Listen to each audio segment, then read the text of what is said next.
পন্তে গরু আইলো রে, জমির ধান সবে খাইলো রে। বন্ধু আমার বাবাকে না একটু গার্লফ্রেন্ডের কথাটা বলে দে না ভাই, আমার ভীষণ ভয় করছে।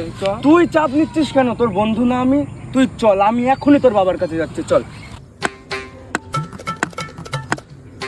কাকা বলো, একটা কথা ছিল তো। বলো।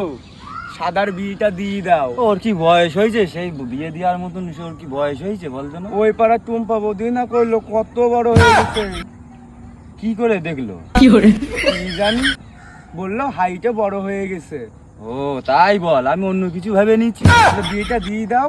তা সে মেয়েটে কি এখন আজকের কথা মেয়ে দেখা বলতো এই বাজারে? সাদার মেয়ে দেখা আছে বললো। দেখা আছে? হ্যাঁ। কি করেছে সে ছেলেই? হ্যাঁ, কানে কানে একটা কথা শোনো, ওই মেয়ের বাবা নাই, ওইটা বিধবা। দেখো চান্স নিতে পারবা কিন্তু। কি তো বলেছি? হ্যাঁ, দেখতে এরকম কাগজ জুগুর, কাউরে চান্স দেয় না, তুমি চান্স নিতে পারবা একদম। তাই কি বলছে? শোরুমের নতুন গাড়ি কতজন দেখেছিল, তোমার খুব কপাল ভালো, তাই গাড়ি তোমার হলো।